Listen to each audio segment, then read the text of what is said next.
Hello, hello, hello. How are you guys doing?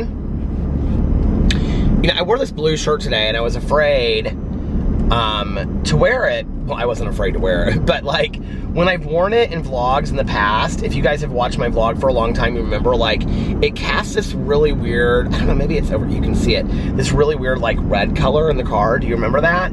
But then I was just thinking to myself as I was looking at it before I started it, I was like, maybe that was with my old camera, because I used to use a Sony Alpha 5000 and now I use this Canon camera. So, oh, there's the red. No, that's from the light. Tricked ya. Anyway, how are you guys doing today? Oh, hello, let's get back to the beginning. Hello, hello, hello. How are you guys doing today? If you watched my vlog the other day, I don't even remember now. I'm always so bad with names, but I was sent this mint lip balm that's like lip gloss that has the roller ball on it, and it is quickly becoming one of my favorites. It is so fantastic. I love it. So, how are you guys doing today? Did you have a good day? I had a great day. It is 1:03 a.m. and I just got up about an hour ago. I laid down, but I only laid down for like 45 minutes or 45 minutes to an hour tonight with the pups. Alex came home and he had like a planned dinner with Sarah tonight, so they went to dinner. He was like, do you want to come with me? And I was like, in cutoff jeans and a t-shirt, and I had been working around the house all day long. I was like, you guys just go. And then they stopped over at their friend Amy's house, and so they were just kind of hanging out, all kind of stuff on her patio. Anyway. And then we have a really low-key weekend. We're not really, he doesn't have any plans. I don't have any plans. I thought I had a hair appointment today, but my hair appointment is actually tomorrow in the afternoon. And in the morning tomorrow at 11:15, I have to take PB to go get his blood pressure medication. Or blood pressure medication, his blood pressure taken. And apparently it's like a half an hour test. I don't know who sent this to me. Was it in a direct message? I think it was in a direct message. Where did I read it? It was a direct message on Instagram, I'm almost positive now. But somebody, I think, they're a cardiac nurse. Somebody sent me this breakdown of exactly what is going on with PP and explained the kidney situation and everything that the vet had said to me, but even explained it to me more in layman's terms. And I just want to say thank you so much. It made me feel so much better. A couple of people commented on the vlog, and as well as sending me messages saying that they had had dogs and cats that had had almost identical situation as PP and had lasted for several more years, that they adjusted to the medication much easier and things like that. You guys are so encouraging, and I just want to say thank you. Thank you for, you know, asking what's going on and all. I mean, when I said the other night, when I asked for like prayers for PP, and everybody was so considerate in the vlog, it just means the world to me. By the way, I don't often say this, but I guess I'm going to start saying this. If you guys could give this video a big thumbs up right now, I'd appreciate it. And if you haven't already, subscribe to my vlog channel as well as my other channels. I've been really active on all of my channels for like the last month. I've been posting on my BookTube channel about 4 to 5 times a week, if not more. My review channel, I missed a week, but then I have been posting stuff pretty regularly on my review channel. Peterisms every day, my Peter Monn channel every day, and of course my vlog channel every day. So I don't ever do, I rarely do little shout outs on here about that stuff. So it's 68 degrees outside, but it's kind of toasty warm in here. Today, PP did great. I think that's kind of why I have a hard time sometimes with like thinking about PP's health, because at the same time, like, he seems like he's doing so well, and I'm like at home with him all day long, you know? So, I mean, he'll go outside, he'll walk around the yard for a half an hour, several times a day. We're doing the renal food kit, so we're trying all these different kinds of food. PP really surprised me today. I tried this canned food. He kind of stubbed his nose at it. He tried a little bit of it, and then just walked away from it. it looked, I mean, in all honesty, compared to the other food, it looked so boring. I'm not surprised that he walked away from it. But then I took some dry food, and the vet does not want him to, and people also said that we have a fantastic vet. Thank you, like we do, and I feel so blessed. She's absolutely amazing. And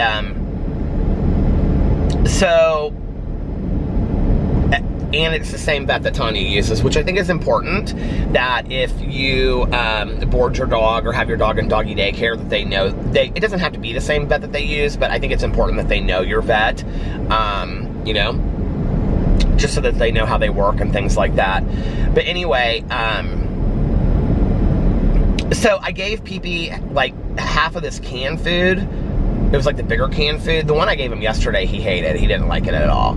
And he ate, I would say, like a fourth of it, maybe, of this today. And then I soaked some of the dry food and in water, which was much easier than I thought it would be. I thought it would be something like I would have to soak it overnight, but I put it in really like hot water and soaked it for like a half an hour, and it was ready to go. And so I put it on a plate for him, and it looked so boring, so boring and so bland. And I thought, he is not gonna eat any of this. And he seemed to really like it. He didn't eat the whole plate, but he ate a lot of it. I was really surprised. And before I left, I put down the rest of the plate to see if he would kind of like nibble at it a little bit. And then I went to go pick up his new medication today, which is called, I have no idea, Spiro something that we're replacing the Lasix with. I think it's Spiro something. But anyway, so we have to quarter it because he's only supposed to take a quarter of the pill, and the pill is super small. And if your dog, let me just put this in perspective for you, okay? You know, like the smallest kind of like those Claritin pills back in the day for allergies are like super, super small. Okay, we have to cut one of those pills every day in half. This is why I feel like such a big idiot, okay? We have to cut one of those pills in half for the, what's it called? The Inapril. And he gets a half in the morning and a half in the evening.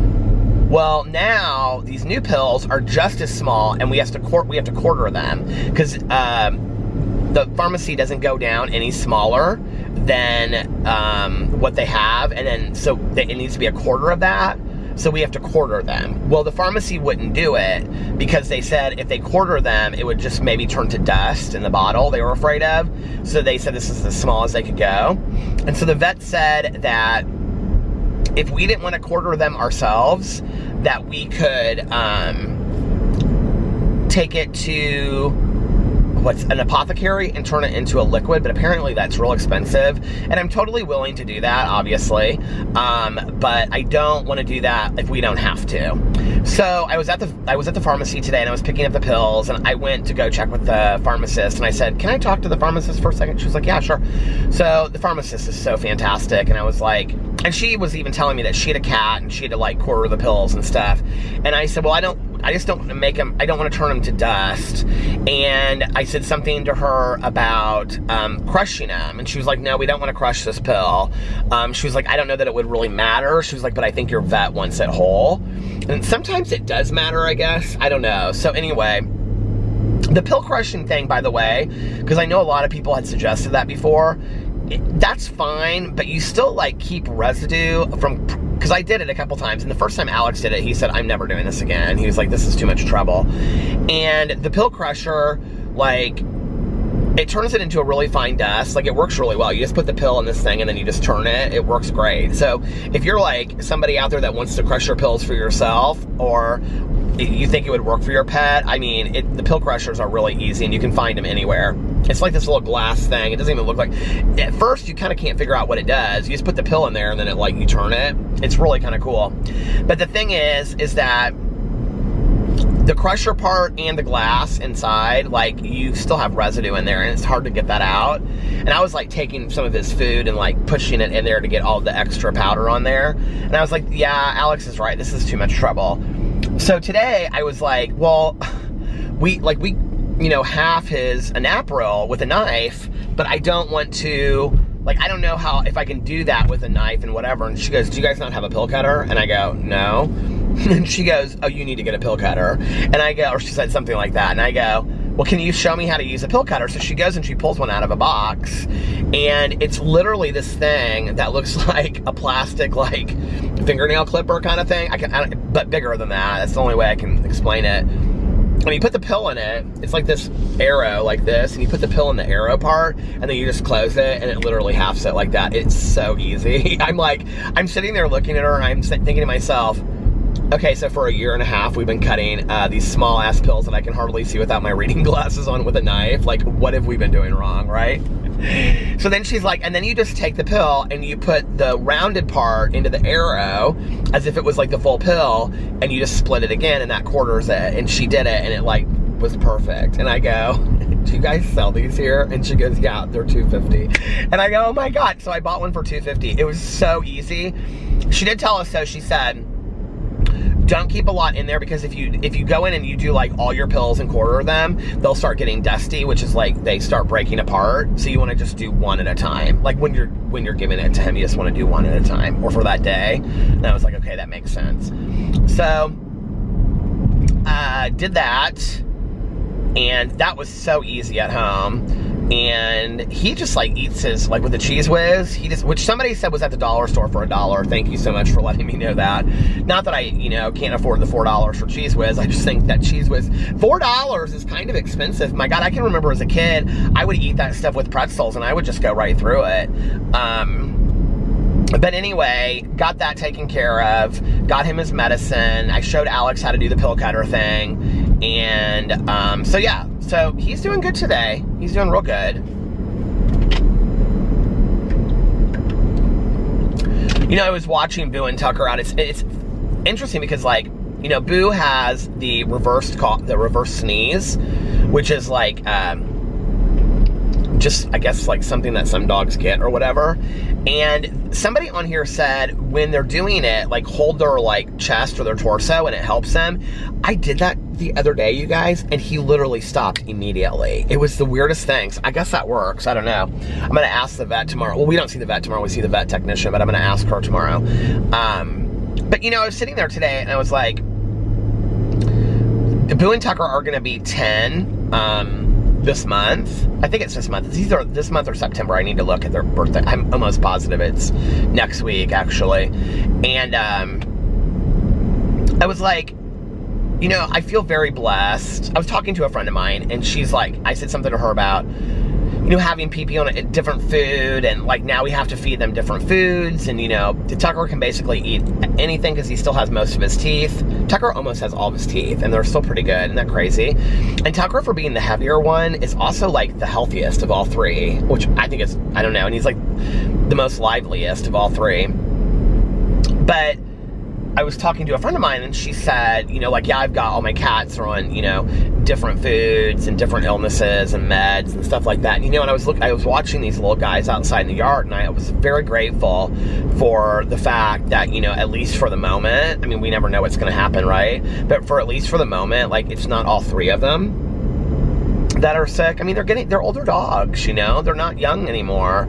And even though they still act and look like puppies to me, like, they still, like, Boo and Tucker wrestle every single day in the house, which is so cute. It's so funny. And, Pee-Pee plays and with them, and he kind of, like, gets aggressive in bed late at night with, like, me and Alex. He'll be like, arr, arr, arr. He does this thing that he used to do when he was a little puppy. Like, for me to look at them, like, they don't really look any older. It's not like people, I mean, dogs, like, fur and stuff starts getting a different color and whatever, but they still look like puppies to me, And so it's hard, and I don't know, I think that's part of the sadness, and I think it's also really hard because dogs don't really do anything, except for bring us love, and they need us, and I don't know what I would do without my dogs. They are literally my life. I mean, I'm with them all day long. And so anyway, so for today, he's doing good, and I'm really happy about that. Just taking a day at a time, But thank you for all your positivity and prayers that you guys have been sending. Yeah. Let's see, what else? So I have now fallen down the rabbit hole of these podcasts. The sword one that all you guys were telling me about, I downloaded it and I started listening to an episode of it, and it just really wasn't my thing. The other one was, but I only literally listened to 2 minutes of it, so maybe I'll give it another try.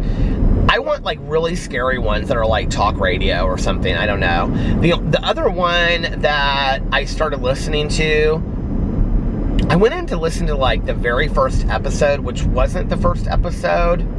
Somebody recommended it to me. It's called Let's Not Meet. I think it's called Let's Not Meet. And it was this guy, and he was talking about this woman, and she went to her hotel room, and somebody was sleeping in her, if you took the mirror out, she was sleeping in behind the mirror or something. It was this, it was spooky, but it wasn't that spooky. I don't know.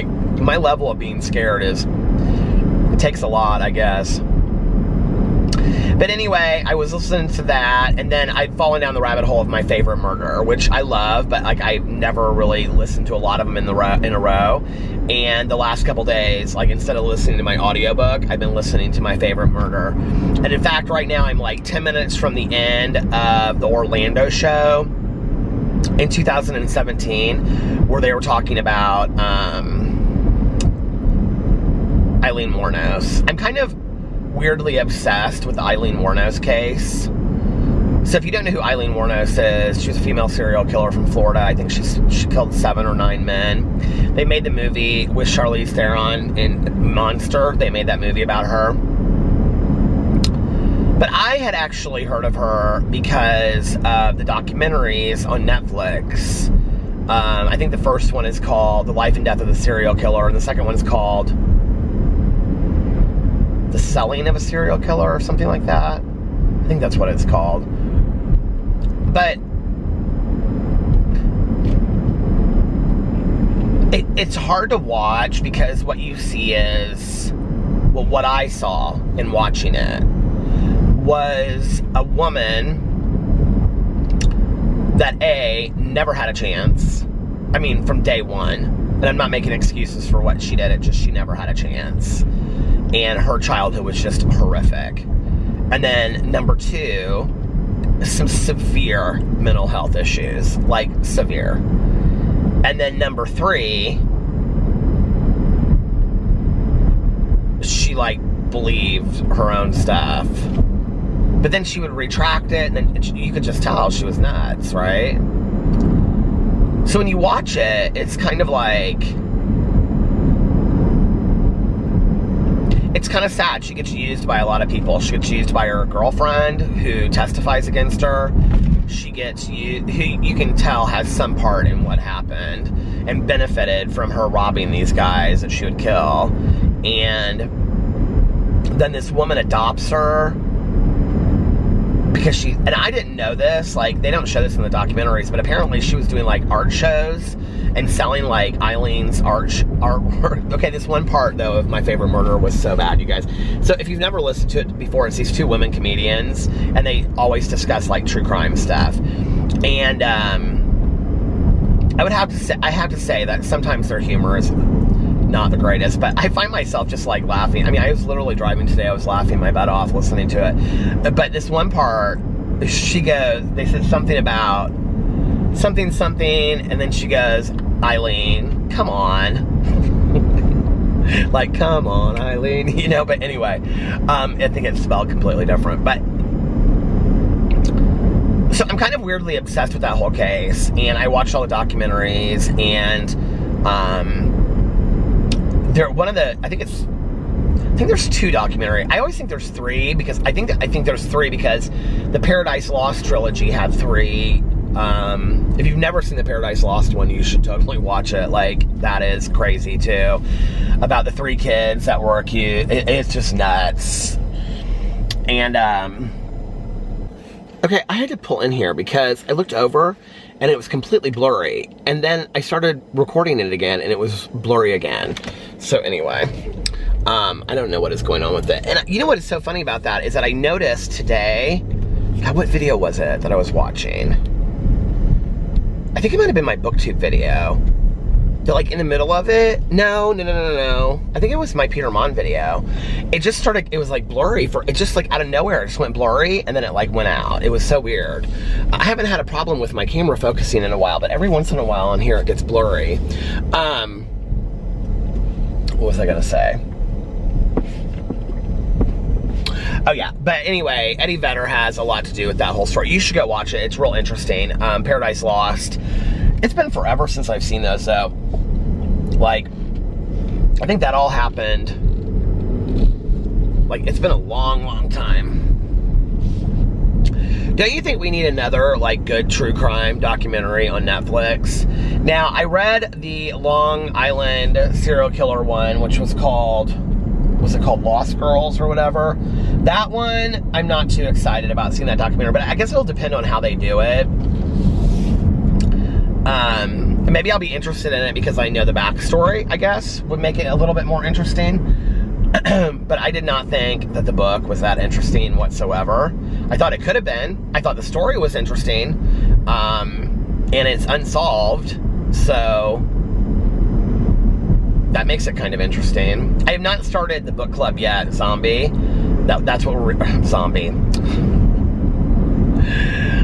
That's another book, Diana Rowland, My Life as a White Trash Zombie. I was thinking about that because it's going to be maybe on my Reading Rush TBR. So I'm doing the Reading Rush, which is like Booktubeathon, but it's a readathon. But anyway, Zodiac. So I haven't started Zodiac, but I was talking to Mel tonight on the phone, and she was like, have you started Zodiac yet? And I was like, I know she's either going to say, it's really good, or I'm really bored. And I go, please tell me it's good. I haven't started it yet. And she goes, yeah, I'm really bored. I was like, oh, Mel, don't tell me that.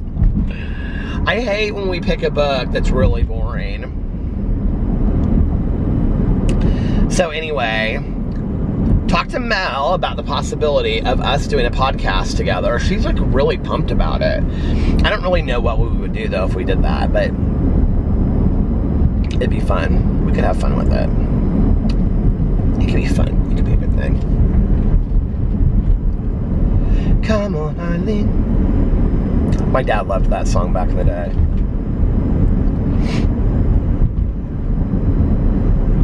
How'd you guys like that long vlog yesterday? That was an 1.5-hour vlog. I haven't done one of those in a long time. Could you believe it?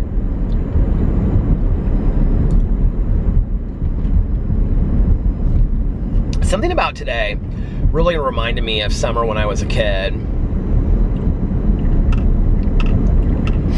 There's just something about Indiana. I'll tell you one of the things that seems crazy to me about like Indianapolis this year in the summer. Somebody said that they're from Louisville and they always say Indy instead of Indianapolis. We always, I mean, we kind of interchangeably say Indianapolis and Indy, I guess. I always say Indianapolis, I don't know why. But,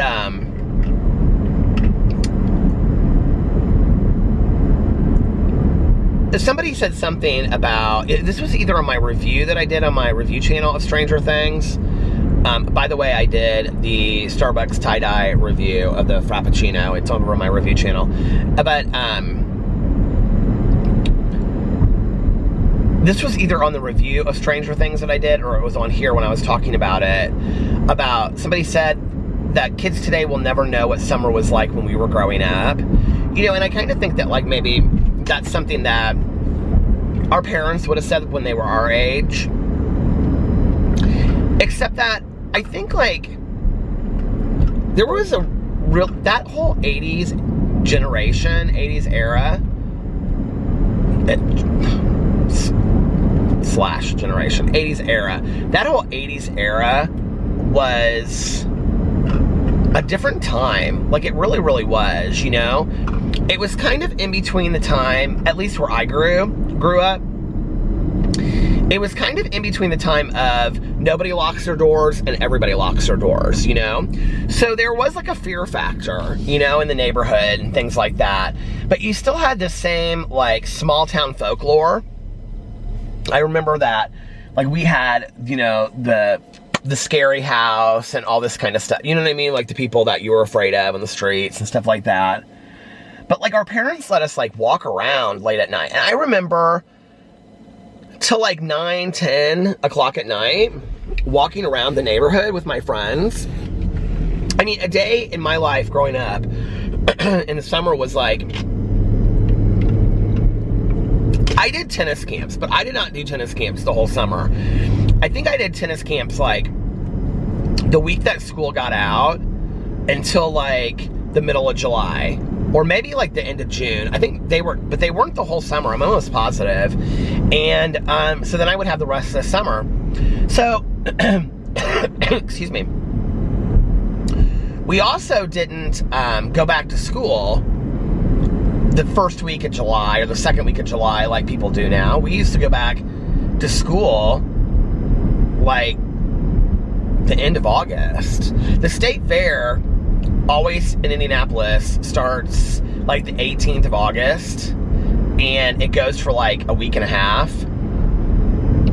And I remember that we always went to school after that, like after the state fair, because my cousins that were from Fort Wayne, they would come down and they showed at the state fair, because my aunt and uncle were farmers, and so my cousins would show like livestock, and I think they showed like, I don't even remember, but anyway, steer, I think, or something. And so my mom and I would go and visit them at the state fair. These are my dad's sister and brother-in-law. And so we would go visit my cousins and my aunt and stuff, and at the state fair. And I remember we didn't go back to school till long after the state fair. Not till long after, but like usually Labor Day. And then I do feel like at some point it changed, and we went back to school before Labor Day, but it was still like the last week of August. I mean, I feel like we had like 3 months of summer, you know? And I don't feel like I know any less than kids that have year-round school now. And I understand, you know, I've talked to a lot of teachers about, and administrators, and they like really like the year-round schedule, you know? Because they still get a summer, but then they get 2 weeks at each vacation, or, you know, and I understand that it's for a lot of like parents who work and things like that. It's a different, you know, not like more parents work today than when I was growing up, and I get that. Well, both parents, both parents. Or there's a lot more single families, you know, single parent families and stuff. So I understand it. On the north side of Indianapolis, where I grew up, Carmel, a friend of mine was telling me that they are looking at doing like countywide daycare or something, where they would actually like build a school, and it would be like the county would pay for daycare, so or preschool, paid for preschool, not daycare, sorry. Where like you wouldn't take your child to like I went to a preschool at some church that still exists. I drive by it half the time when I'm doing my vlogs, but it would be a preschool that anybody could take their kid to, and in the county, and it would be free of charge, which would be great for a lot of parents, you know? I don't know, it's, I mean, I understand all of that, I guess, but then, you know, like, I see my brother and my sister-in-law, and they struggle financially. I know they do. But you wouldn't know it by seeing them. They, you know, they have a nice home, and, you know, Carlos works 2 jobs, but still comes home and spends time with the kids, and, you know, goes to every single one of Carlitos' baseball games and his karate matches and things like that, and is real involved with both kids, and he and Liliana are, like, so romantical, and he used to never get a day off. Now he has Sundays off, and then, like, sometimes in the evenings, you know, she stays at home because Sebastian is still still real young, and she doesn't want to put him in daycare. So she stays at home with Sebastian, and Carlitos gets off school. Like, this year, he's going to be is he going to be in first grade? Will be first grade this year? Kindergarten. Last year he was in kindergarten. This year he'll be in first grade. And, so, you know, she said to me the other day, she's like, yeah, when Sebastian goes to school, like, I'm gonna get like some kind of like part-time, full-time, part-time kind of job, just because I want to go back to work. And I'm like, do you need to go back to work full time? And she's like, no, not really. She's like, I mean, we're okay. But like, they don't want for a lot either, you know, like they just are okay with having what they have. Like, and I think that's one thing that I really admire about them, is that they're not a couple that, and I'm not saying that there's anything wrong about this, right? But like, they would rather be together and with their kids than have to have all the luxuries of the world, you know, like that's really cool to me. And I can't even say that for myself, you know, that I haven't at times put boyfriends and, you know, family and friends and things like that secondary to getting my master's degree or working full time or whatever, you know. When I was working full time, my God, I was like working full time. So, I mean, I get it, you know, but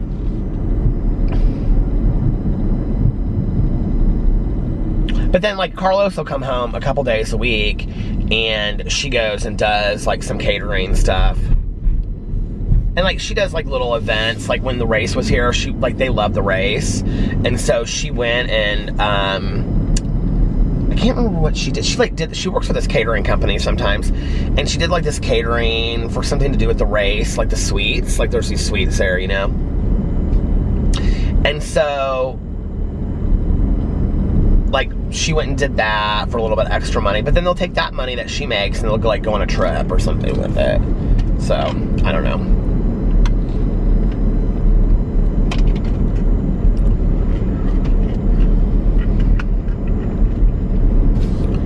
For as pressed as they probably are financially, I can tell you neither one of them ever seems stressed about money, which is crazy to me, you know? I think we live in a money-centered world, and it's just like, you know, they love having people over, they love having little parties where people are dancing all the time, and, you know, they're super involved with their kids, and they're always doing stuff with their kids on the weekends. I mean, my God, they're always, like, somewhere, you know, at this festival, or the zoo, or something, you know, or the children's museum, and Liliana takes them to everything that is free. I don't know how she knows everything that is free in Indianapolis, but my God, I mean, I'll be like, oh, where did you go? And she'll be like, we went to they had this Latino festival or whatever, and they did face painting, and the kids got to, you know, ride down these slides, and I'm like, oh, how much was it? Or was it fun or something like that? And she's like, yeah. And then I'll be like, do those things cost a lot? And she'll say, no, it was free. And I'm like, how'd you find out it was free? She's like, oh, you know, it's in the paper or something. She always knows where these things are. My mom used to do a lot of that stuff, though, too. Like, when I was growing up, we used to do, like, everything free. I remember my mom had this book. She got it at, like, some craft fair or something like that. Some junior league craft fair or something. And it was, like, all these different ideas of things to do with kids. Like, so that your kid didn't get bored. Which she said I got bored real quick because I was an only child, I'm sure. I still get bored real quick. I was thinking about that the other day, but I remember my mom got that book. So, you know when I do, like, if you watch my Peter Monn channel, I'll joke about Jane and Vivian at the Women's League. Okay, so, y'all know what the Junior League is? Okay, this is kind of a funny story. So my aunt was really involved in the Junior League, okay? Like, my Aunt Kathy, she was like she was a bigwig. I think she was president of the Junior League for several years. And, my mom always wanted to be in the Junior League, right? But, like, there was some kind of, like, voting in process, or you have to get in it at a certain age, or I don't know how it works, right? But you have to, like, get in early and, like, okay. So my aunt was in the Junior League forever. And, like, it was such great, like, business connections for her, and, like, all these women that were in the Junior League, like, if they went through a divorce, like, 2 months later, they'd be married again, right? My mother would be like, if I was in the Junior League, I would have been remarried 6 years ago, right? She would always say stuff like that. And she would always blame it on my dad. Because so my mom, you know, she was real poor growing up. Well, both my parents were really, really poor. But my mom grew up in inner city Indianapolis, and she knew she was poor growing up. I mean, she changed schools like 10 times in 12 years or something like that. And even though, like, my grandma gave my mom and my aunt, like, everything that they could possibly want, my mom, I mean, like, my grandma took the bus to work, and my aunt and my mom both had their own cars. I mean, ridiculous stuff. My mom used to feel so bad about it. So, I mean, little did I know at the time when my mom would tell me these stories that my grandma had gone to prison, so, for embezzlement. I did not know that. But anyway, but you know, like, my grandma would overcompensate, I think, my mom and my aunt, and because she felt so bad about being a single mother. You know, their dad died when they were, you know, my mom was 4 when her dad died. And, you know, I think my grandma overcompensated and gave them, like, everything. My mom used to always say, like when they were Pi-Fis, you know, at IU, and my mom would say, so my aunt, if you ever saw my aunt in my vlogs or whatever, she was only in, like, 1, I think, or 2.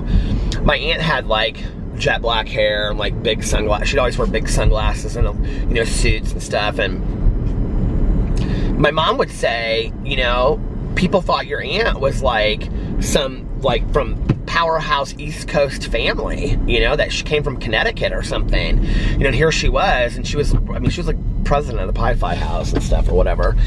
And she was like, then I show up, you know, and here I am with, you know, car crash bangs that are, like, really, really short, and I'm like a beatnik, and I got taps on my shoes, and I'm causing problems, and people are like, this is Kathy's sister, you know. And she was like, and people all of a sudden figured out real quick that Kathy wasn't from some powerhouse family, you know, on the East Coast.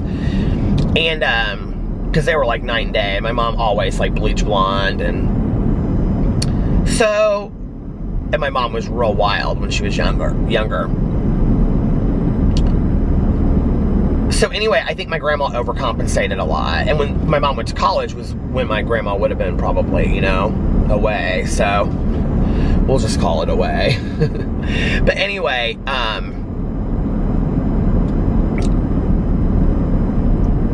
but I think my mom was very, very aware of how poor she was, and that they weren't from one of those families. And yet she knew a lot of people from those families because she had a lot of friends that were from these, you know, well-to-do families in Indianapolis, because they all went to the same schools. Because in Indianapolis at that time, you could live on one really poor street, and the next street over was literally, like, palatial houses. It's still that way in like, area around Butler, which is Butler University, like, that area over there. Like, my mom lived in a street right by Butler. She lives on a street called Central, and she's growing up. Well, the houses are like shotgun houses, but 2 streets over, you're looking at literally probably, like, massive houses, you know, that she had friends that were living in these huge houses. And my mom's best friend growing up, her friend Diane, her dad was one of the very first neurologists in Indianapolis. So, you know, my mom would talk about, she knew how poor they were. Well, my dad, you know, he came from poor, but he came from country poor. And so everybody around my dad was poor growing up. You know, he was the youngest of 5, had an outhouse till he was 21. You know, they never had any money for anything. My dad would get 1 pair of jeans at the beginning of every school year, 1 pair of shoes, and that was that to last him through the entire year. You know, he told me these stories the whole time I was growing up, and he was like, we were so poor we didn't know we were poor. And he was like, we didn't care, you know? We got 1 nickel to get a huge, you know, pop that would last us for the whole week, bottle of pop. And he was like, and then we would, you know, on Saturdays, mom would give us a dime, and we'd each go to the movie theater, and we'd see, like, you know, triple feature or whatever. He was like, we didn't know we were poor, we were so happy. I mean, he just didn't. He didn't know, but I guess my mom did, you know. So when they moved back here from Chicago after, so when my parents got married, they actually moved to Grand Rapids, Michigan. And my dad did his family practice residency in Grand Rapids. My mother loved Grand Rapids. She said she could have lived in Grand Rapids for the rest of her life, which kind of surprises me. But anyway, so they lived in Grand Rapids. And then from Grand Rapids, they moved to Evanston, which is right outside of Chicago. It's where Northwestern University is. And my dad did his plastics residency. So my dad is a plastic surgeon. He's a hand reconstructionist. But hand reconstructionist, that's where he started. And then he went into doing, you know, all kinds of, like, plastic surgery, cosmetic surgery. But when I was growing up, before cosmetic surgery was a huge thing, my dad did things like cleft palates on kids. And he would do things like burns. He did a lot of burns. And that was a lot of what plastic surgeons did when, like, I was growing up, before, like, cosmetic surgery hit. When I was probably in early junior high was when my dad started doing a lot of cosmetic surgery too. So anyway, he did his plastics residency, God, some of the stories he has told me about things that he saw as a plastic surgeon in the emergency rooms in downtown Chicago at Cook County Hospital. Motorcycle accidents, horrible things that he would see that happen, like, in downtown Chicago. But anyway, so my dad did his residency at Northwestern University, and they lived in Evanston. And my mom worked at where she worked at Northwestern Library, and that's where I was born. I was born actually in downtown Chicago. So after that, they moved to Indianapolis when I was almost 5, and then we lived in an apartment while they were building the house that I grew up in. And that was when my mom wanted to be like in the junior league. She was like, there is a point to this story. I'm telling this whole story to get to this. You guys are like, we don't care. We've heard these stories 9 million times. Anyway, some people are new and haven't heard these stories before. Excuse me. So, my mom always wanted to be in the junior league. Like my aunt, like that was when my aunt started. She wanted to have a country club membership, and she wanted to be in the junior league, and she wanted me to go to private schools. Those were like 3 things that she really wanted. And my dad was like, no wife of mine will ever be part of the junior league, number 1. We're not gonna join all of that crap, okay? We're not gonna join country clubs. We're not those people. You know, we're beatniks from Chicago. We don't play those games, okay? That's not who we are. My dad didn't. He was like, you know, you're such like a free bird, and you're a hippie and all this kind of stuff to my mom, but you wanna be in a country club and join the junior league? Like, I don't understand it. He was like, no, we're not doing all that. And Peter doesn't need to go to private schools. They wanted me to go to a school here called my mom wanted me to go to a school called Park Tutor, and it's probably the best, most elite private school in Indianapolis. I can tell you right now, had I gone to Park Tutor, I probably would not be a YouTuber right now. I probably would have ended up, I don't know, going to some great school, or I probably would have ended up doing the same things. Who knows what I would have done. But anyway, it's a beautiful campus, and it is gated. And the reason my mom wanted me to go there was because when she was growing up, there were 2 separate schools. One was Park and one was Tudor. And Park was the boys' school and Tudor was the girls' school. And then they merged them together, and it's on this beautiful campus. I mean, it is absolutely beautiful. There's an apple orchard on the campus, okay, that we used to go to at around Halloween time, my mom and I. And you could go there and get like apple cider and stuff like that and pick your own apples from the apple tree. I mean, it's ridiculous. This campus is gorgeous. So anyway, if you live in Indianapolis, you know what I'm talking about. It's like right by Butler University. That whole area over there is adorable. And my mom had her roots in that area, so that's where she wanted to live and whatever. And we never lived there. We lived on the north side of Indianapolis in Carmel. So, and my dad was like, no, we're not doing that. Peter does not need to go to a private school. Public schools were good enough for us. He doesn't need to go to a private school, which I totally agree with. I think, honestly, there's a school here in Indianapolis called University High School. And if I had gone to University High School, if it existed back then, which it didn't, I think I would have done very well. They have like a mentoring program with the teachers where it's like every student has a mentor, a teacher mentor, and the way that they deal with situations, they look at each, oh, it's gonna stop, hold on. They look at each student individually, and they really embrace individuality and artistic creativity, and I think I would have really done great in a school like that. Unfortunately, there were no schools like that, you know, when I was in high school, and I never let my parents know that I needed something more, you know? So I don't know. I don't know if I would have done any better at a private school. I probably wouldn't have. But anyway. So my dad was like, no, you're not doing junior league. I mean, if she said, I'm doing junior league, she would have done junior league. But anyway, he was like, I don't think you need to do junior league. He was like, we're not that couple. Like, he didn't understand. Like, we're not that couple, you know? We're different. We like to go to art gallery openings and whatever. So she never did, right? And she'd say, like, your dad was right. We weren't that couple. Like, we just weren't, you know? But then when they got divorced, my mom was bitter and she was pissed because she said she wished she had been in junior league, and that if she had been in junior league, that her women friends that she would have known from junior league that were my aunt's friends, they would have helped her meet a man. That's what my mom used to say. But then she would also say, but I'm really glad. Like, my mom went back and forth with this whole, like, wanting to be in a relationship thing. I mean, you know, she dated a little bit, but not really a whole lot. And, you know, she would say to me as she got older, especially like in her 50s, especially when she got sober. You know, my mom got sober at 51, and I think it's important for people to know that. If you're out there and, you know, every night you are... My mother at 51, her drinking and alcoholism was probably at the least of it being a problem that it had ever been in her life at 51. But I think as a result, you know, of my uncle having a heart attack, which had a huge deal to do with her getting sober. My getting sober had very little to do with it.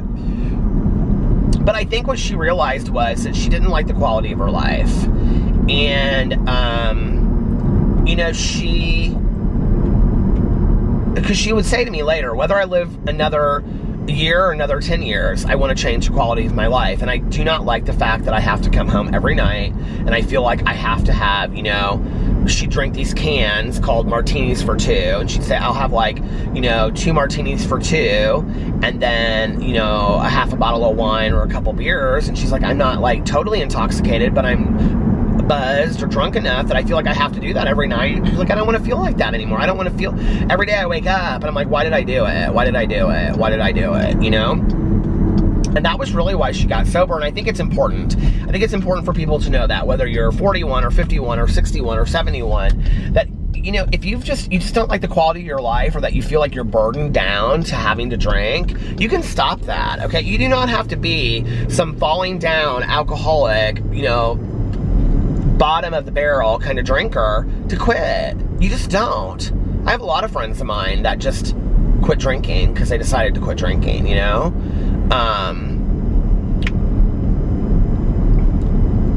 By the way, and I'm going to show this tomorrow, I wanted to show it in my vlog today. I got so emotional when I opened this. I got this gift in the mail that somebody made for me. And, well, I'm going to show it tomorrow. It's literally sitting right behind me. Wrapped so nicely. But it's this picture that they made of a part of the basic text that literally changed my life. And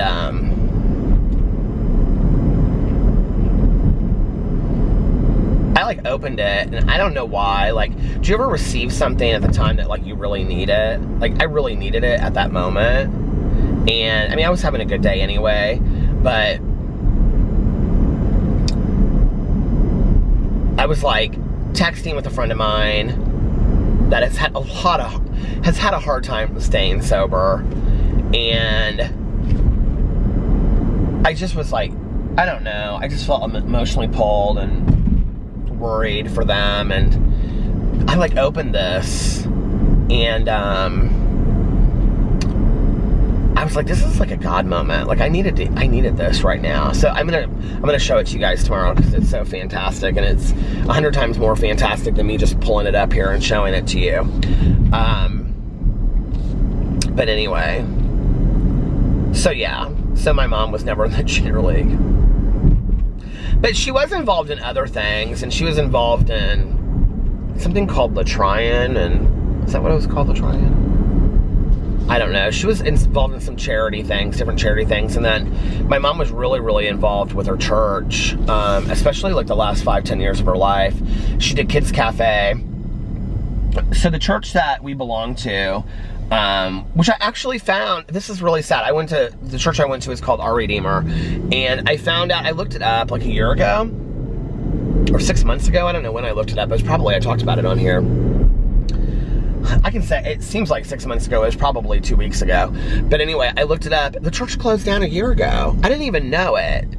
And, I mean, it was in this neighborhood that was, you know, they're doing all this what's it called? Gentrification in downtown Indianapolis. But this is like an area that they haven't done any, you know, like gentrification, is that what it's called? What's it called when they like redo like a neighborhood? You know what I'm talking about? But anyway, like they make it nice again. But this is one area that they haven't done any. Like, it's just not a nice area of downtown Indianapolis. And it's like in a dangerous neighborhood, and And what's so interesting about that is that my mother was somebody that was always very, very fear-centered. Like, she was always scared to death, right? Of like, she hated to ride in elevators, and she wouldn't ride in an elevator unless she was with somebody. She hated escalators. You know, she was always scared of something happening to her, somebody coming to get her and all this kind of stuff, right? But then she went to this church, like, literally 3 days a week, and she, like, worked in the kids' cafe. And the kids' cafe, and she would work there, like, and walk to her car at night and stuff, you know? And in this neighborhood that was not the safest neighborhood, and she never questioned it. She never cared, you know? And I think that that was her faith. And so she worked in kids' cafe, and the kids' cafe was for kids whose parents, they didn't have parents to come home to in the afternoon because their parents worked late jobs or whatever. The church was open till like 8 or 9, and it provided like food, and it provided like snacks and activities and things like that, you know, and it had like a rec room and things like that. And my mom would go down there and she would like help people with their homework, and she just kind of helped run it a couple days a week. She loved it. She loved doing that. And there were some other things that my mom did. She never talked about it really either, you know? Like every once in a while she'd say something about kids cafe this or whatever.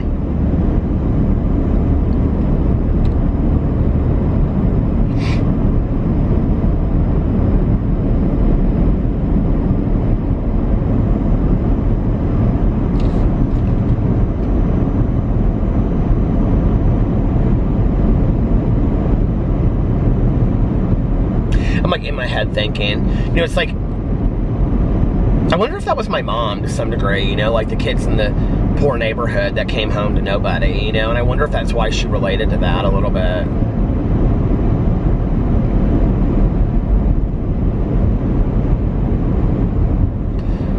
I think looking back now, my mom, knowing that she kept some things from me, which is weird because we had such a close relationship, but now that I know that she did, it makes me wonder, like, what other things, like, about her childhood that she never told me, or, you know, because she didn't want me to think badly about, you know, her growing up or whatever. I don't know, it's weird.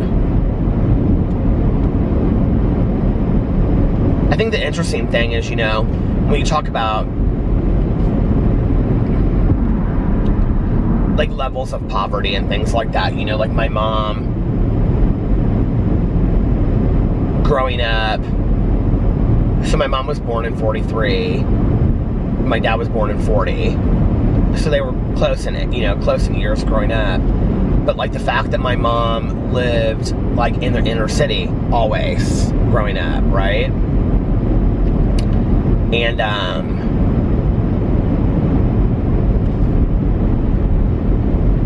like some of the stories that my mom told me were actually like historically the things that she had like lived through by being in inner city, like living in the inner city, were interesting. I remember my mom talking a lot about, so my mom and my aunt went to this pool in Indianapolis. It's actually called a country club, but it's not really a country club. I think the memberships are like $5 for a summer.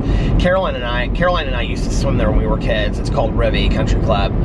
But when my mom and my aunt were growing up, Rivy was like, you could send your kids there for the day, and it was like, okay, my battery died, so I've actually been driving for like 10 minutes on the interstate to get to it. Well, not 10 minutes, but 5 minutes to get to pull over to get a battery. But anyway,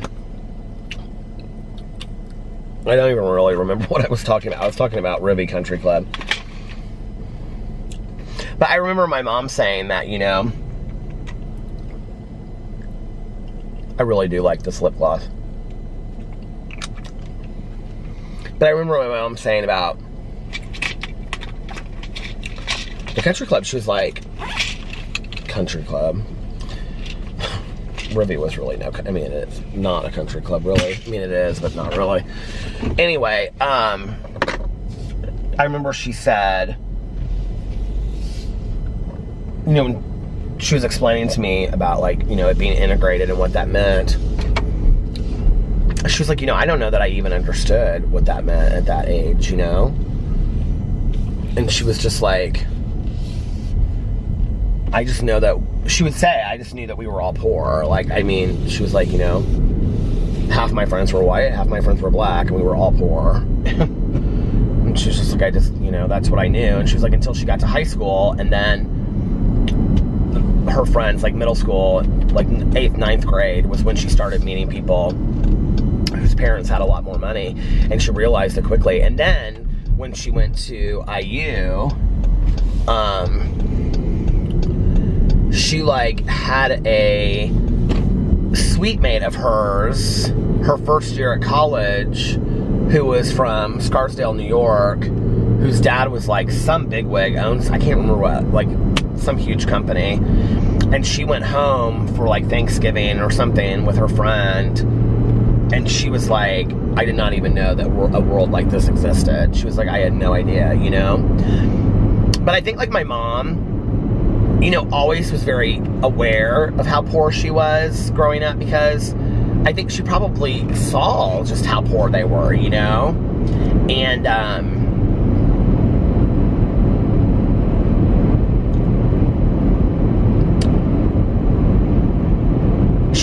my mom also had a stepdad that she just really disliked, and she would just say, he was kind of like, he was kind of a hillbilly. She was like, he kept a crow in a cage in the kitchen, and he had a catfish in a fish tank in the living room. She was like, it was embarrassing. She was like, I would be going on dates, and my dates would like be standing in the living room looking at this like, catfish or carp or whatever it was in this fish tank, and he'd be like leaning back in his chair reading the paper, and she'd say he'd look at my dates and be like, do you fish? And that's like all he knew what to say about anything about, because he would fish on the banks of the White River.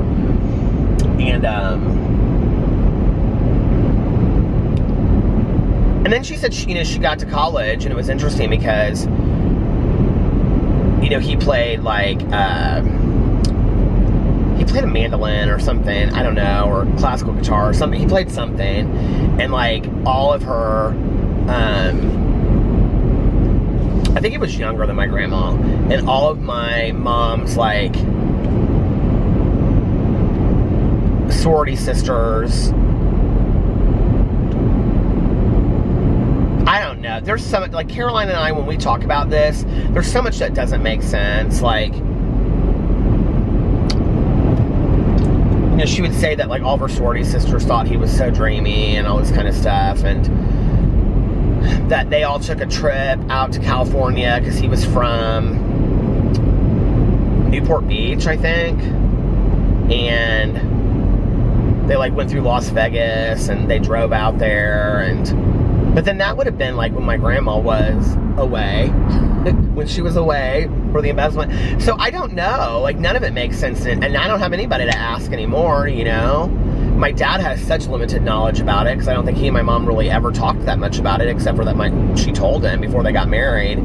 But my dad loved my grandma, and I don't think he ever asked questions or really wanted to know, and I don't know, it's all just like this big mystery. But like when talking to my dad, if I said to my dad, because we've had conversations about him growing up poor, he says poor, it's so funny, he says it different because he's from northern Indiana. He says like we were so poor, he says it kind of different. But anyway, my dad has kind of a northern Indiana accent, Chicago accent, but I'm like, did you guys know that you were poor? He was like, no, we didn't know we were poor. Everybody was poor. He was like, we had no idea. The other thing my dad talks about is how, like, when he grew up, there was the church that they went to, like, in their neighborhood.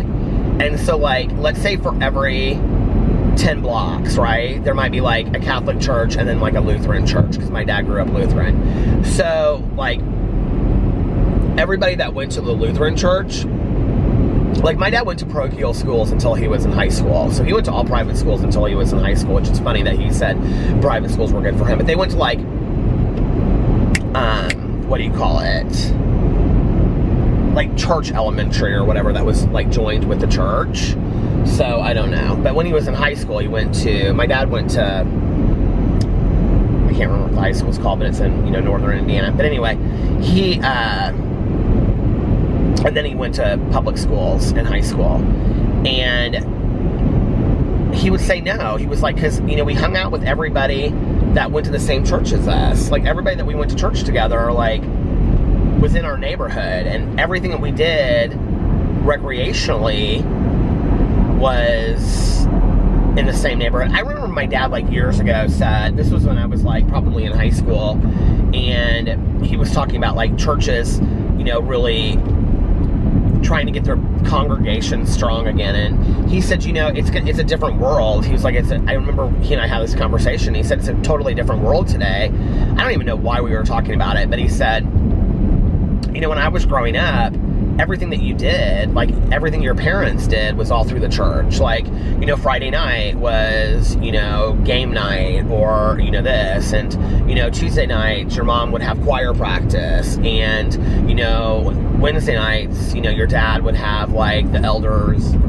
dinner or whatever. You know, because everything that you did through the church. There was potlucks on Sunday and Saturday, and everything was about, you know, the Sunday service, and it was just always about church and in your neighborhood. And my dad's not even like a hyper-religious person, like, not at all. My dad believes a lot in Eastern religions today too, but, you know, I think, plus my dad is just a really open-minded person about all kinds of stuff. But I think that, like, because everybody that he grew up with, I mean, my dad grew up, like,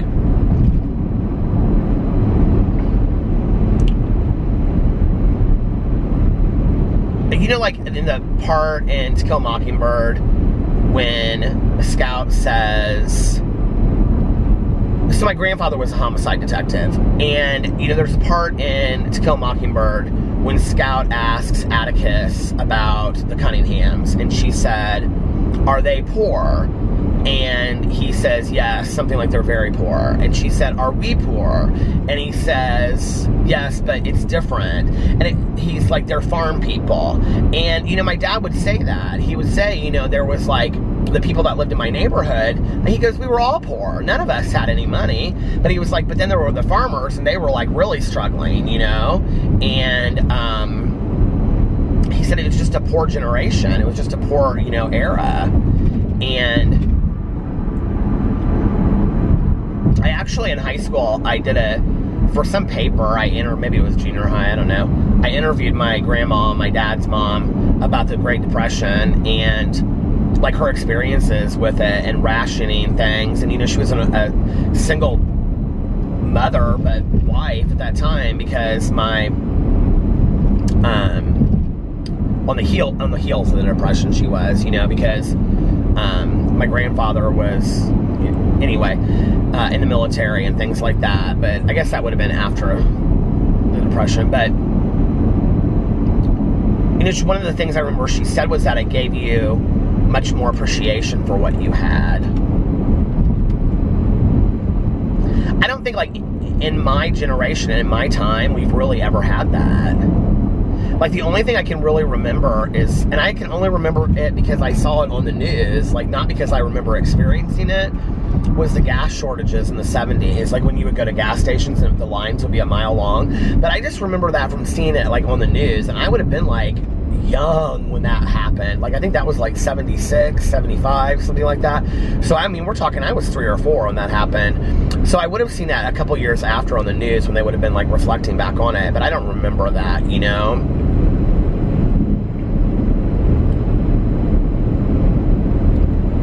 But I remember growing up, and if I wanted something, like, I was taught from a very young age, no temper tantrums are thrown, like, you get what you get, you know, there's Christmas and birthdays, and, like, we don't get toys all the time, we don't get new stuff all the time, you know.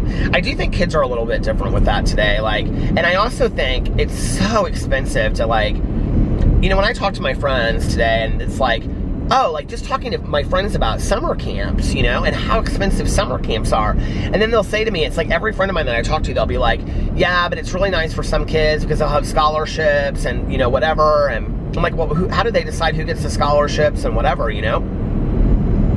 But when I hear how much my friends pay for, like, summer camps and then, like, textbook tuition and, you know, just being in soccer leagues or, you know, football leagues or whatever, or to have private coaches, like Carlos and Liliana pay out the butt for private coaches for those kids, and they're so young. And I mean, I know Carlos has this dream that Carlitos is going to be this, like, baseball star, and apparently he's, like, super good for his age, which, whatever, I don't know. I don't know, like, how good at 6, you know, what that means. But, you know, when I hear about, like, parents and how much they have to, like, pay for all that stuff, it's just, like, crazy to me.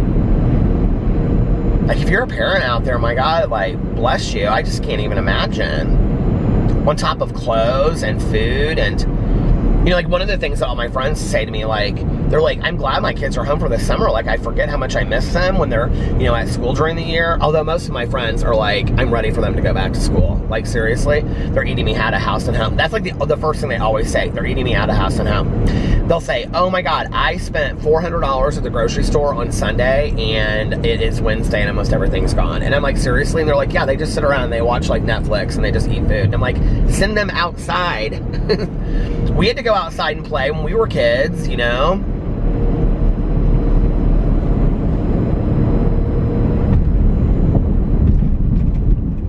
We loved being outside. And that's kind of like how I started this whole conversation tonight, was I was talking about, well, I guess it's a one-sided conversation always, isn't it? But, you know, summer was different when we were kids. I don't know. It just seemed like the nights were longer and the days were longer, and, you know, there was always activity outside. I feel like wherever I go, it's just dead. I feel like there's nobody, like, does everybody just sit inside now and just watch TV and watch Netflix on their tablets? Is that like what kids do in the summer? Like, do kids not go outside? Like, you know, it's just crazy. Do adults not go outside? Like, I just don't feel like, in like, especially in my neighborhood, which I guess is, you know, kind of a, I guess it's kind of a bad, what do you call it, example, since everybody in my neighborhood is like 75 to 85, but, like, you know, like even in Tanya's neighborhood and my friends' neighborhoods that we go to, like, I just don't see a lot of people outside, you know? When I was growing up, like, the kids would be outside playing, like, we'd be outside playing, and the parents would be outside walking around or sitting on each other's front porches. I mean, that was the thing. We would walk down the street, you know, and we'd be like, you know, like, oh, hi, so-and-so, Mrs. So-and-so, and they'd be like, oh, are you guys having fun this summer? Yes. You know, when does Judy get back from summer camp? Oh, she'll be back next week. Oh, my God, tell her you said hi. Can't wait to see her. Okay, when we call her tomorrow night, we'll tell her that everybody said hi, and we'd walk on and be like, oh, I can't wait till Judy gets home, and, you know, blah, blah, blah, blah. It seems like she's been gone forever. And we go to somebody else's house, and then to be sitting out there doing yard work, or, you know, everybody was watering their yards at night too. Like, I don't see that a lot now. Now we got all these, you know, we're saving the water of the world and all that, which I understand, you know, and all that kind of stuff. But it's like everybody watered the yards, and then, you know, somebody's mom, we'd walk up to somebody's house and their mom would say, do you guys want some ice cream? And we go up there and get ice cream sandwiches. I mean, it was none of this fancy stuff that cost so much money. It was like those, oh, it's so funny, those squeezy things, you know, that come in the plastic that are like liquid, and then you freeze them. They're ices or something, I don't know what they're called. Okay, Carlitos and Sebastian are eating those constantly, and I'm like, okay, my mother would live for this. But we used to always drink those. Do you remember those plastic barrel drinks that had the metal on the top of it, and then you like take the metal back or roll it back? Those were our drinks that we would drink, and they came like, I don't know, like 30, I was gonna say 60, but like 20 or 30, like in a plastic or in a cardboard thing. Those were what we would drink in the summer. We didn't have Capri Suns and stuff. That stuff came later. My mother was not buying the Capri Sun. She was like, no, that is too expensive. We don't need all that. And then we always had those like icy things. But like every once in a while we would like get a push-up. We loved the push-ups. Or we'd get dreamsicles. Or an ice cream sandwich. And that was kind of a big deal. We got an ice cream sandwich. My mother loved ice cream sandwiches. She'd always buy a little, what do you call it, box of them for herself. My mother loved ice cream sandwiches. Oh my God. Till the day she died, she did. My mother loved ice cream. I'd call her and I'd say, hey Mom, what are you doing? This is like literally in the last 5 years since she was alive. And she'd be like, oh my God, my stomach hurts so bad. And I'd be like, Mom, what happened? And she'd say, this was before she was sick. And she'd say, Kroger was having a, well, she always went to Marsh. Marsh is closed now. But she'd say Marsh was having a sale. It was 99 cents on a gallon of vanilla ice cream. And she said, I sat here and ate the whole ice cream. I said, you ate a gallon of ice cream? And my mother was not a big person. And she would say, I know. She'd say, I just sat here and I watched the 9 o'clock movie. My mother would watch the 9 o'clock movie every night on TV. She shouldn't have cable forever. But even when she did, she still watched the 9 o'clock movie. And she'd say, like on Chicago Channel or something, and she'd say, yeah, I sat here and I just ate one scoop. I just said I was going to have a little bit, and then I just kept on going in the kitchen and getting more and getting more and getting more. So cute. My mother always, like her whole life, I mean, even until the very end, she had the can of her, like, I think is it Hershey's chocolate syrup, where you like take the thing and it's like the arrow, you know, not the arrow, but the triangle on one side, and then you pour the chocolate syrup over the ice cream or in your milk. My mother always did that. She loved it. Or she would, the other thing that she would do is she would like take, what do you call it? You know, she would heat it up. You could heat it up like you put water in something like for the microwave, and then you put the can or whatever it was in the water, and then you could heat it up. She would do that too, or she'd put it on the stove and heat that so she could have hot fudge syrup. She loved that. My mother used to make the best hot fudge sundaes.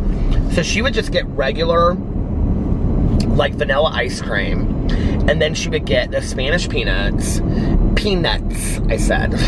And then she would get the Hershey's chocolate syrup, and then she'd get caramel syrup, and then she put whipped cream on it. And it was literally like the best homemade sundae ever. And I know it sounds really, really basic, but it was so good.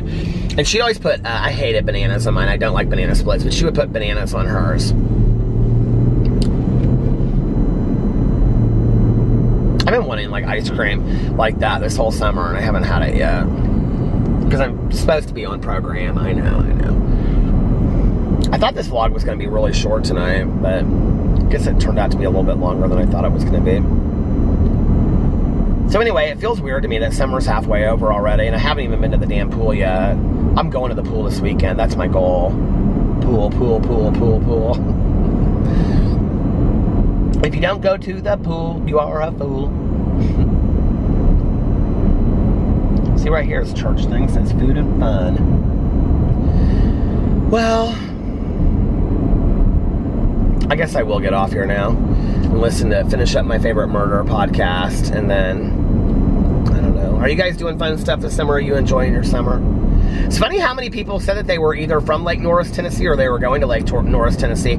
I have no idea recommendations of where to stay, but I will tell you this. Lake Norris has those really cool, like, floating houses that I used to always want to stay in those when we would go down there, when I went down there with Tanya and everybody. I always thought those floating houses were so cool. So anyway, but I don't know how realistic they would be to stay on one unless you had a boat. Okay. So I'm going to get off here now. I hope you guys are having an amazing Friday and an amazing start to your weekend, unless you have other plans, but don't have other plans. Have the most amazing day of your entire life. Live it as if it's your last. Live it to the fullest. Enjoy every minute of it. And if nobody else has told you this today, I love you. Say it to yourself in the mirror every single day. I love you. Believe it. I love you. Believe it. Pass it on. Tell somebody else. Everybody needs to hear it. I love you guys, and I will see you tomorrow. Bye. Love ya.